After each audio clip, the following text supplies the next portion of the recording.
What's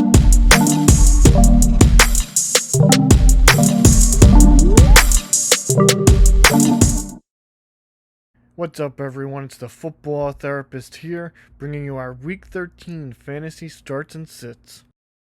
Here's a little bit of transparency on our Week 12. Quarterbacks, we designated 32 starts or sits, got 17 for 53%. Not our best week. Quarterbacks were all down across the board with the numbers, so it was a very tough week for quarterbacks. Running backs, we had 35 out of 56 designated starts or sits for 63%. Wide receivers, we had 74 designated starts or sits, got 53 correct for 72%. And tight ends, we got 39 designated starts or sits, got 29 right for 74%.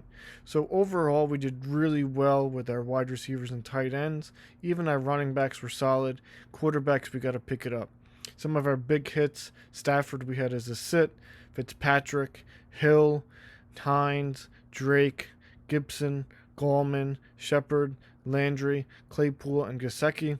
Some of our misses, Derek Carr, Teddy Bridgewater, that's Brian Hill right there, Nelson Aguilar, Tyler Boyd, T. Higgins, Jalen Reagor, Jonnu Smith, and Jordan Reed. Here are some quarterbacks I feel confident starting based on matchups.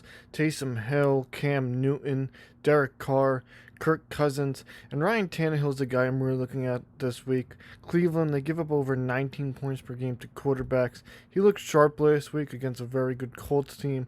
I think they're going to have to throw a little bit against this weak secondary. This Cleveland defense, they're very strong up front, and they have a really good run defense, so I think they're going to have to pass a little bit more. So I would start them this week confident. Here are some quarterbacks to sit this week. Matthew Stafford versus Chicago, especially if Kenny Golladay is out. Sam Darnold versus Las Vegas. Jared Goff versus Arizona. Baker Mayfield versus Tennessee. Then I'm sitting Matt Ryan versus New Orleans. He's been hit or miss this year. Especially if Julio doesn't play, you have to sit him. New Orleans, their defense is hot. They've been awesome these past few weeks. They give up only 16.5 points per game to QBs, and they dominated this Falcons offense the last matchup, so I'd sit Ryan if I could this week. Here are some running backs I'd start this week. David Montgomery, Myles Gaskin, if he plays this week, is a start. Nyheim Hines, Damian Harris, and then Devontae Booker is a big start for me if Josh Jacobs doesn't play. The Jets, they give up 18.4 points per game to running backs. In Las Vegas, they've looked really strong with this offensive line in certain games. They open up holes for their running backs. And Booker already had a few games this year behind Jacobs, so if he gets the lead role, I'd feel really confident starting him this week. Here are some running backs I would sit this week. Todd Gurley versus New Orleans. Any lined running back versus Chicago. I don't know if Swift is playing yet. If not, you can't play Peterson or Johnson. If he does play, I still think it's a tough matchup for him. Gio Bernard, Darrell Henderson, and Melvin Gordon is a sit for me. Kansas City is just really good. Gordon, he's been splitting touches these past few weeks. He hasn't really produced much this season. The QB situation is still up in the air. I just think it's a tough spot for him, so I would sit him this week if you could. Here are some wide receivers to start this week. Jarvis Landry versus Tennessee. T. Higgins versus Miami. Damiere Byrd versus the Chargers. Sammy Watkins versus Denver. Then I'd be starting Corey Davis against Cleveland. Cleveland, they give up 25 points per game to wide receivers. Now, Davis has been quietly a safe wide receiver this year. He only put up less than 10 points once per game this year. So I think he's a very safe play this week if you need a wide receiver. Here are some wide receivers to sit this week.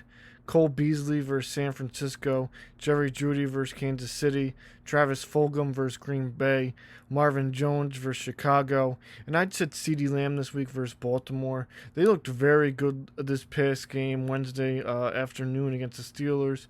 Yes, the Steelers wide receivers had some success, but that's because they pass so much. I don't think that Dallas will do that. They give up only 17 points per game to wide receivers. Now, again, monitor the injury reports because they did have some cornerbacks get hurt that game. But if Baltimore is all healthy to go, I would sit CeeDee Lamb this week. Here are some tight ends to start this week. Mike Gesicki, Trey Burton, Dallas Goedert, Eric Ebron, and then I'm going to go with Jordan Atkins here. Of course, tight ends are very difficult this year, and this is kind of a gut pick, but no Will Fuller, he's been suspended. Randall Cobb may miss the game. Someone needs to get those targets, and I think it could be Akins. He saw 6 targets 2 weeks ago and has consistently been targeted throughout the season, so I would trust starting him this week, and hopefully he gets a touchdown in this crazy tight end position. Here are some tight ends that I would sit this week: Jimmy Graham, Austin Hooper, Tyler Higbee, Noah Fant, and I'd sit Hayden Hurst. Again, the same reasons that I'm sitting the other Falcons players. Again, this New Orleans defense is just coming on very strong. Hurst has kind of been hit or miss. He's kind of been boom or bust. I think that this would be a week where he busts for fantasy football. Here are some of the top defenses to play this week: the Vegas versus the Jets, Miami versus Cincinnati, Seattle versus the Giants, and Kansas City versus Denver. All of these are very good matchups, and I expect these defenses to get turnovers and potentially even score in some of these games. If you guys have any other questions or concerns, feel free to comment them below. Check out my full article on my website, thefootballtherapist.com, and I'll see you guys next week.